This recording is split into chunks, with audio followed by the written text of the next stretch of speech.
सर्वदलीय बैठक के बाद पीएम मोदी ने सभी राजनीतिक दलों को आश्वस्त किया है कि हमारी सेनाएं सीमाओं की रक्षा करने में पूरी तरह सक्षम है। प्रधानमंत्री नरेंद्र मोदी ने सर्वदलीय बैठक के बाद कहा, ना तो वहां कोई हमारी सीमा में घुसा हुआ है और ना ही हमारी पोस्ट पर किसी दूसरे ने कब्जा किया है।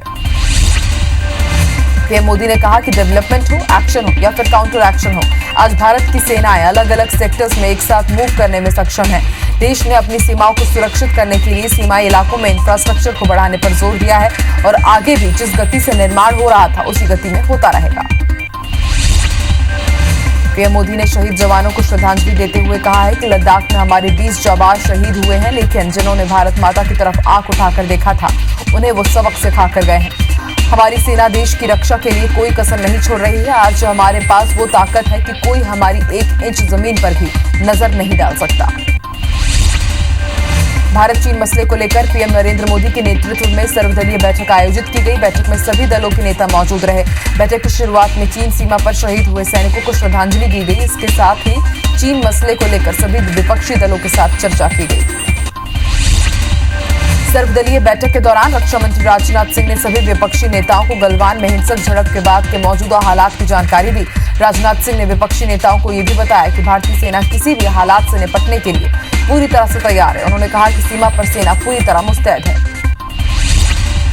बैठक में सोनिया गांधी ने कहा कि कांग्रेस समेत सभी विपक्षी दल हमारे सैनिकों के साथ पूरी तरह एकजुट है। हमारी सेनाएं सभी चुनौतियों से निपटने में सक्षम है। इसके लिए हम कोई भी कुर्बानी देने को तैयार है। देश के लोग सरकार से उम्मीद करते हैं कि वो पूरे देश और विपक्ष को विश्वास मिले और लगातार पूरे घटनाक्रम की जानकारी दे। बैठक में सोनिया गांधी ने पूछा कि क्या सरकार को नियमित रूप से अपने देश की सीमाओं की सैटेलाइट तस्वीरें नहीं मिलती है कि हमारी खुफिया एजेंसियों ने LAC के आसपास असामान्य गतिविधियों की जानकारी नहीं दी? क्या हमारी खुफिया एजेंसियों ने LAC पर चीनी घुसपैठ की जानकारी नहीं दी? क्या सरकार इसको खुफिया तंत्र की विफलता मानती है? कांग्रेस नेता राहुल गांधी ने भी इस मसले पर लगातार मोदी सरकार को घेरा है। राहुल गांधी ने एक बार फिर केंद्र की मोदी सरकार पर निशाना साधा। राहुल ने कहा कि चीन का हमला पहले से ही प्लान था, लेकिन हमारी सरकार सोती रही। भारत और चीन की सीमा पर हुई हिंसक झड़प में भारतीय सेना के 20 जवानों के शहीद होने से देश में गुस्सा है। वहीं कांग्रेस भी इस मसले पर लगातार केंद्र सरकार पर सवाल खड़े कर रही है। लोकसभा में कांग्रेस के नेता अधीर रंजन चौधरी ने कहा कि देश की जनता को ये जानने का पूरा हक है कि लद्दाख में गलवान घाटी में क्या हुआ। जनता को सांत्वना नहीं चाहिए। चीनी झड़प में शहीद जवान दीपक सिंह का पार्थिव शरीर आज प्रयागराज लाया गया, जहां शहीद जवान को राजकीय सम्मान के साथ अंतिम विदाई दी गई। इस दौरान सेना के बड़े अफसर भी मौजूद थे। गलवान घाटी में चीनी झड़प में शहीद हुए जवान जय किशोर सिंह को आज अंतिम विदाई दी गई। बिहार के वैशाली जिले में जवान की अंतिम यात्रा निकाली गई। इस दौरान लोगों ने भारत माता की जय के नारे लगाकर शहीद को श्रद्धांजलि दी। शहीद की अंतिम यात्रा में बड़ी संख्या में लोग शामिल हुए। भारत चीन बॉर्डर में हुई हिंसा में शहीद हुए रीवा के फरेंदा गांव के रहने वाले जवान दीपक सिंह का राजकीय सम्मान के साथ अंतिम संस्कार किया गया। सीएम शिवराज सिंह चौहान ने श्रद्धांजलि देने के बाद शहीद को अर्थी को भी कंधा दिया। उन्होंने परिजनों को 1 करोड़ रुपए, पक्का मकान और उनकी पत्नी को सरकारी नौकरी देने की भी घोषणा की है। भारतीय वायुसेना ने चीन के बीच बढ़ते तनाव को देखते हुए 12 सुखोई विमान खरीदने की तैयारी कर ली है। वायुसेना ने केंद्र सरकार को 12 सुखोई और 21 MiG-29 विमानों की खरीदी के लिए प्रस्ताव भेजा है। बताया जा रहा है कि MiG-29 को मॉडिफिकेशन रूप सकेगा और साथ ही इसके और भी उन्नत बनाने की संभावना है। जम्मू कश्मीर में सुरक्षा बलों और आतंकियों के बीच मुठभेड़ में 8 आतंकी मारे गए हैं। मुठभेड़ में शोपियों में 5 और पंपोर में 3 आतंकी मारे गए हैं। वहीं जम्मू कश्मीर डीजीपी दिलबाग सिंह ने बताया कि अभी इलाके में तलाशी अभियान जारी है। लद्दाख में LAC पर चीन से तनाव के बीच रक्षा मंत्री राजनाथ सिंह रूस की यात्रा पर जा रहे हैं, लेकिन वो इस दौरान मॉस्को यात्रा के दौरान शीर्ष चीनी नेताओं से मुलाकात नहीं करेंगे। राजनाथ सिंह 22 जून को रूस रवाना होंगे। रक्षा मंत्री राजनाथ सिंह नाजी जर्मन पर विजय हासिल करने की 75वीं वर्षगांठ पर आयोजित कार्यक्रम में शामिल होंगे। आचार्य महाप्रज्ञ समारोह में पीएम मोदी ने देश को संबोधित किया। पीएम ने कहा कि जैन संत महाप्रज्ञ को नमन करता हूं। मैं और मेरा छोड़ो सब तुम्हारा है। जीव मात्र के लिए प्रेम अहम है। पीएम ने कहा कि जैन संत महाप्रज्ञ का विचार मनन सब समाज के लिए है। हर कोई उनका अपना था।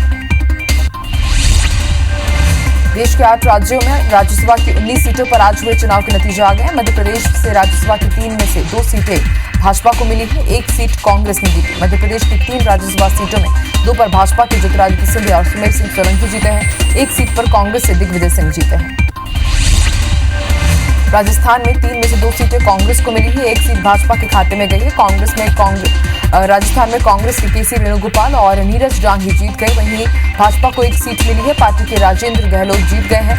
और गुजरात में 4 सीटों के लिए वोटिंग हुई थी। आंध्र प्रदेश की 4 सीटों पर सीएम जगन मोहन रेड्डी की पार्टी वाईएसआर कांग्रेस को जीत मिली है। झारखंड में शिबू सोरेन और भाजपा के दीपक प्रकाश जीते हैं। राज्यसभा चुनाव के बाद कांग्रेस 24 विधानसभा सीटों पर होने वाले उपचुनाव की तैयारियों में जुट गई है। पूर्व सीएम कमलनाथ ने अपने बंगले पर कांग्रेस विधायक दल की बैठक लेकर विधायकों को 24 सीटों की जिम्मेदारी सौंपी है। बैठक में तय हुआ कि हर 7 पोलिंग बूथ पर 1 सेक्टर बनाया जाएगा। सेक्टर के हिसाब से अभी से जीत की रणनीति बनाई जाएगी। छत्तीसगढ़ के सभी गांवों में आज से रोका छेका अभियान की शुरुआत हो गई है। सीएम भूपेश बघेल ने इस अभियान की शुरुआत करते हुए दुर्ग जिले के ग्राम पतौरा के ग्रामीणों से वीडियो कॉलिंग के जरिए चर्चा की। सीएम के कॉल के दौरान ग्रामीण रोका छेका के संबंध में चर्चा कर रहे थे और उन्होंने पूजा अर्चना भी की। सीएम ने सरपंच, ग्रामीण, चरवाहे समेत कई लोगों से चर्चा की। नगर निगम रायपुर शनिवार से ही रोका छेका के तहत सड़कों पर घूमने वाले मवेशियों समेत उनके मालिकों के खिलाफ कार्रवाई शुरू करने जा रहा है। इसके तहत सड़क पर घूम रहे मवेशी को जब्त कर निगम के कांजी हाउस और गौठान भेजा जाएगा। साथ ही मवेशी मालिकों से जुर्माना भी लिया जाएगा। पंचायत एवं ग्रामीण विकास विभाग ने रोका छेका के प्रभावी अमल के लिए गौठान प्रबंधन समितियों को 8 करोड़ 86 लाख रुपए की राशि जारी कर दी है। शासन की महत्वाकांक्षी नरवा गरवा गुरवा बारी योजना के तहत संचालित हर गौठान को 40,000 रुपए दिए गए हैं। गौठान प्रबंधन समितियों के माध्यम से खुले में घूमने वाले मवेशियों के नियंत्रण और व्यवस्थापन में ये राशि खर्च की जाएगी। मुख्यमंत्री भूपेश बघेल ने आज नई दिल्ली के द्वारका में बनने वाले नवा छत्तीसगढ़ सदन का ऑनलाइन शिलान्यास किया। नवा छत्तीसगढ़ सदन का निर्माण नई दिल्ली के सेक्टर 13 द्वारका में 60 करोड़ 42 लाख रुपए की लागत से किया जाएगा। इस सदन के निर्माण के लिए 43,803 वर्ग फीट भूमि करीब 23 करोड़ रुपए में खरीदी गई है। सीएम भूपेश बघेल ने आज ऊर्जा विभाग के कार्यों की समीक्षा बैठक ली। इस दौरान सीएम बघेल ने अफसरों को निर्देश दिए कि लॉकडाउन के दौरान लौटे मजदूरों को रोजगार देने के लिए निर्देश दिए जाए। साथ ही उन्होंने कहा कि मजदूरों को उनके स्किल्स के अनुसार निर्माण कार्यों में लगाया जाए। साथ ही उन्होंने बिजली कंपनियों के पुनर्गठन प्रस्ताव पर भी चर्चा की। बीजेपी में प्रदेश अध्यक्ष की नियुक्ति के बाद प्रदेश कार्यकारिणी में बचे 11 जिलों के अध्यक्ष और मोर्चा प्रकोष्ठ अध्यक्ष के लिए जोड़तोड़ शुरू हो गई है। पार्टी सूत्रों के अनुसार बीजेपी युवा मोर्चा के प्रदेश अध्यक्ष के लिए ओपी चौधरी और नवीन मार्कंडे और महिला मोर्चा प्रदेश अध्यक्ष के लिए मीनल चौबे और हर्षिता पांडे के नाम पर प्रमुखता से विचार चल रहा है। राहुल गांधी के जन्मदिन पर कांग्रेस ने सभी राज्यों को पत्र लिखकर आज गरीबों की सेवा करने के निर्देश दिए हैं। इसके छत्तीसगढ़ में कांग्रेस कार्यकर्ता सादगी से जन्मदिन मना रही है। इस मौके पर राजीव भवन में युवा कांग्रेस और एनएसयूआई कार्यकर्ताओं ने ब्लड डोनेट किया। सफाई कर्मियों को कोरोना सुरक्षा किट भी बांटा गया। छत्तीसगढ़ में 5 से ज्यादा निगम मंडल बोर्ड में नियुक्तियां जल्द ही होंगी। सरकार अपनी जरूरत के अनुसार नियुक्तियां कर रही है। महिला और विधि आयोग, छत्तीसगढ़ बीज निगम, मदरसा बोर्ड और कर्मकार मंडल में जल्द ही नियुक्ति होगी।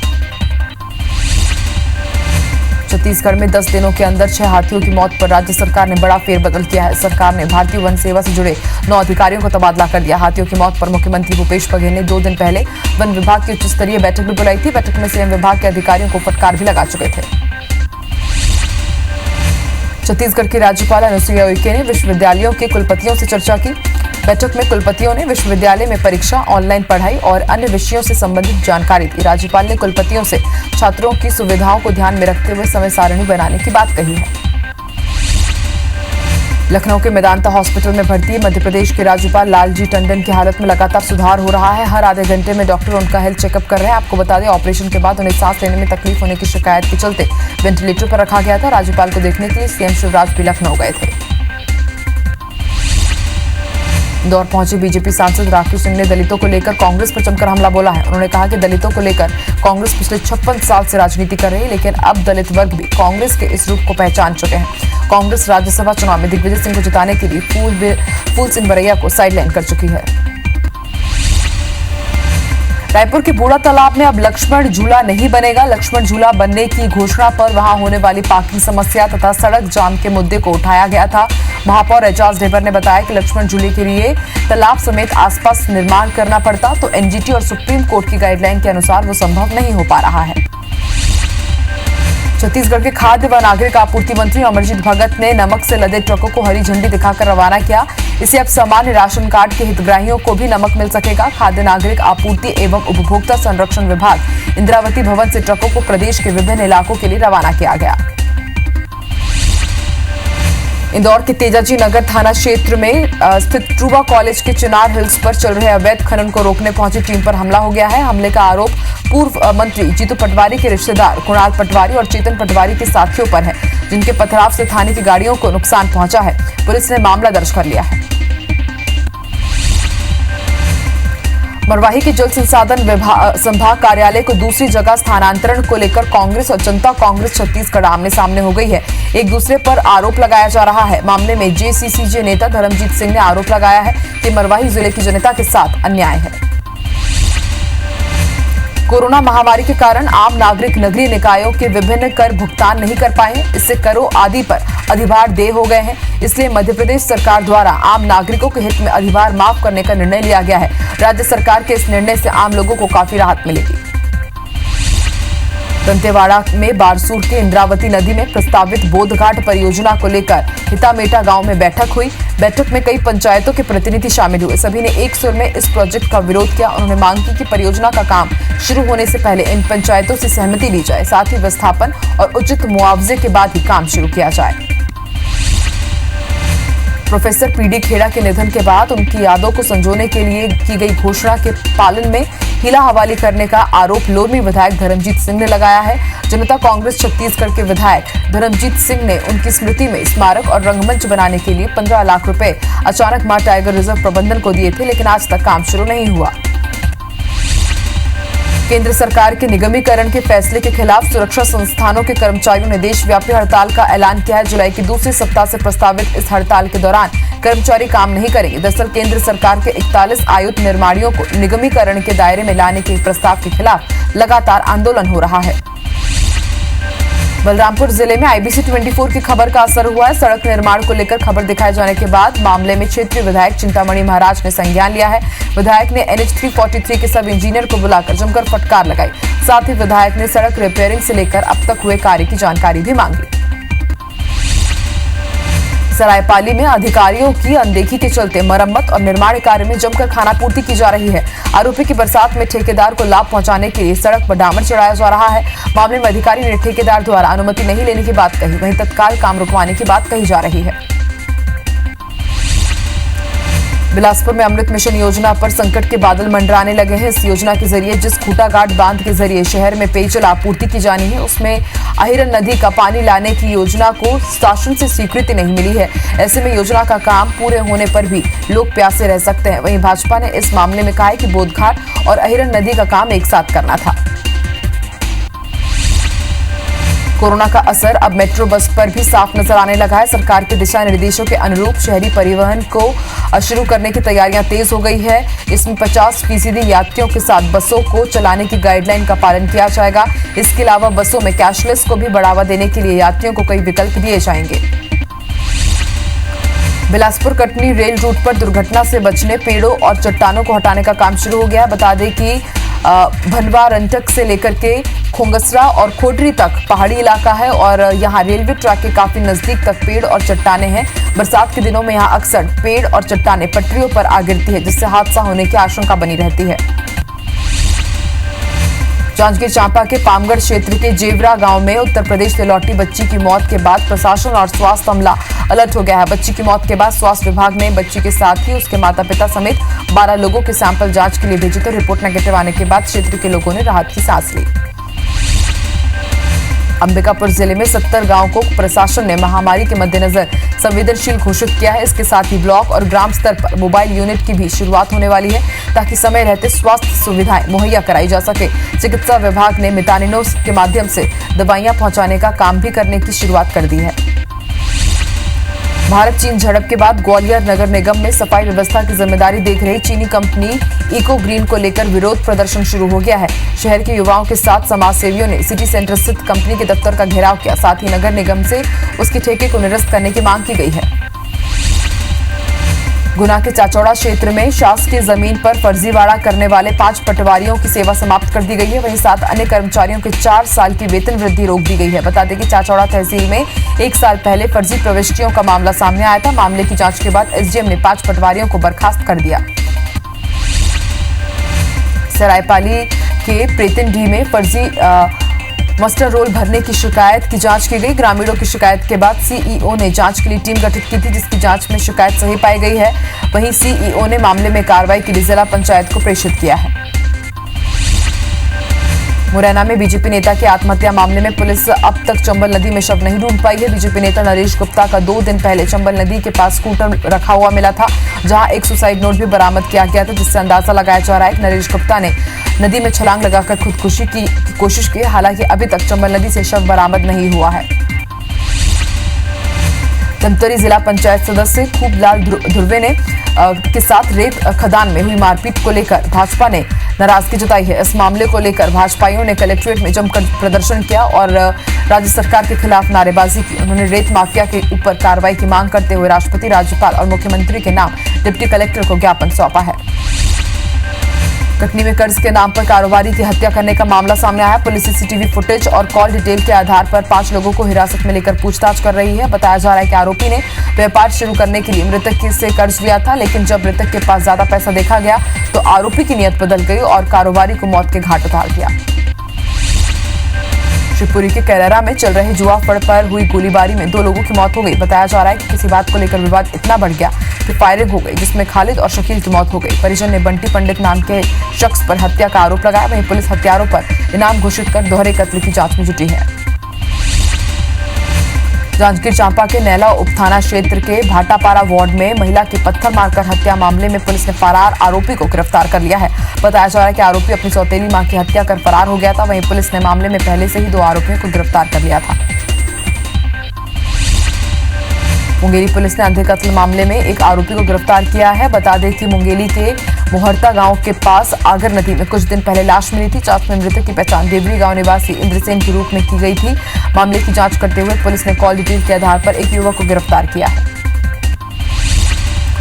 ड्राइवर से मारपीट कर पैसे लूटने वाले आरोपियों को पुलिस ने गिरफ्तार किया है। 18 जून की रात आरंग से रसनी टोल नाका के पास 3 बदमाशों ने ट्रक रोककर ड्राइवर से मारपीट करते हुए पैसे लूट लिए थे। प्रार्थी ने इसकी शिकायत डायल 112 में की थी, जिस पर शिकायत करते हुए आरोपियों को गिरफ्तार किया गया है।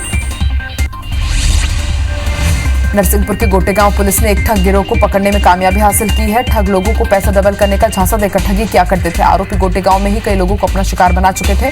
मामले में शिकायत के बाद पुलिस की टीम ने घेराबंदी कर आरोपियों को गिरफ्तार किया। खरगोन में एक बार फिर भगवानपुरा पुलिस ने बड़ी कार्रवाई की है। पुलिस ने 36 देसी पिस्टल और 4 कट्टे जब्त किए हैं। वहीं अवैध देसी कट्टे बनाने की फैक्ट्री का भांडाफोड़ भी किया गया है। मामले में पुलिस ने देसी कट्टे बनाने वाले 2 लोगों के साथ उसे खपाने वाले एक नाबालिग को भी घेराबंदी कर गिरफ्तार किया। धमतरी के बिरेझर पुलिस चौकी क्षेत्र में चाकू दिखाकर लूट करने वाले 4 आरोपियों को पुलिस ने गिरफ्तार किया है। आरोपी सब्जी व्यापारियों को चाकू दिखाकर लूट की घटना को अंजाम देते थे, जिसकी शिकायत के बाद पुलिस ने आरोपियों को गिरफ्तार कर लिया। पुलिस ने आरोपियों के पास से सोने की चेन, चाकू, मोबाइल और बाइक भी बरामद की। दुर्ग जिले की सुपेला पुलिस ने नौकरी लगाने के नाम पर ठगी का मामला दर्ज किया। बताया जा रहा है कि एक पुलिसकर्मी और बीजेपी नेता समेत समाज सेविका ने निगम अधिकारी से ठगी की घटना को अंजाम दिया था। घटना की शिकायत के बाद सुपेला पुलिस ने मामला आरोपियों के खिलाफ दर्ज कर लिया है। वहीं पुलिस आरोपियों की तलाश कर रही है। जांजगीर चांपा की बलौदा पुलिस ने आगजनी और घर में तोड़फोड़ करने वाले 7 आरोपियों को गिरफ्तार किया है। गिरफ्तार आरोपियों में 3 महिलाएं भी शामिल है। मामले के अन्य आरोपी फरार बताए जा रहे हैं, जिनकी पुलिस को तलाश है। वहीं पुलिस वीडियो फुटेज के आधार पर मामले की जांच कर रही है। कोरिया जिले की मनेन्द्रगढ़ पुलिस ने फर्जी आरटीओ अधिकारी बनकर वसूली कर रहे 4 आरोपियों को गिरफ्तार किया है। आरोपी आरटीओ अधिकारी बन मनेन्द्रगढ़ के सिद्ध भाभा घाट में बिना रसीद की गाड़ियों से वसूली कर रहे थे। बताया जा रहा है कि आरोपियों की गाड़ी में आरटीओ उड़नदस्ता प्रभारी शहडोल संभाग का बोर्ड लगा हुआ था।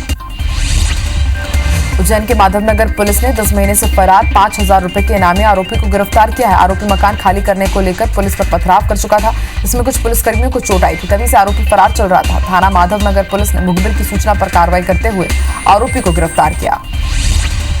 बलरामपुर जिले में पुलिस पर प्रताड़ित करने का आरोप लगा है। प्रताड़ना से तंग आकर युवक ने जहर पीकर खुदकुशी करने की कोशिश की है।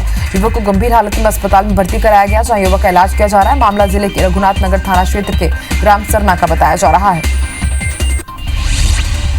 धार जिला अस्पताल में एसएनसीयू में भर्ती 4 नवजात बच्चों की मौत हो गई है।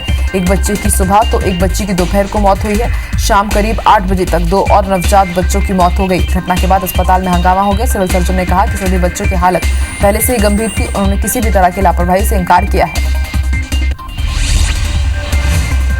धार जिले के पिपलिया गांव के पास सड़क हादसा हो गया। हादसे में आम से भरे ट्रक में जलकर वो खाक हो गया। वहीं बाइक सवार 2 लोग गंभीर रूप से घायल हो गए, जिन्हें इलाज के लिए धार अस्पताल रेफर किया गया।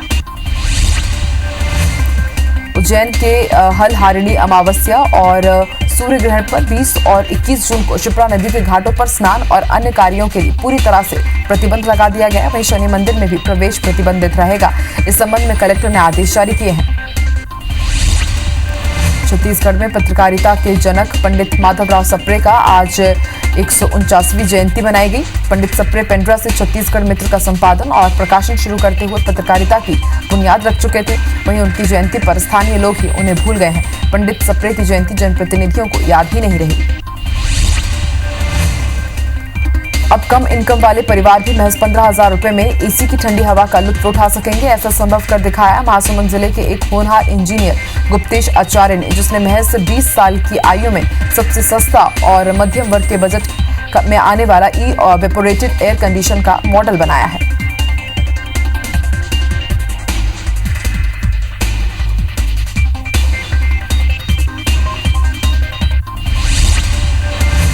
सूरजपुर जिले में मानसून ने दस्तक दे दी है। जिले में पिछले 4 दिनों से रुक रुक कर बारिश होती रही। वहीं आज सुबह से ही जिले में झमाझम बारिश हुई है। लगातार बारिश से जनजीवन पर भी असर पड़ रहा है। वहीं लोगों को गर्मी से राहत मिलने लगी है।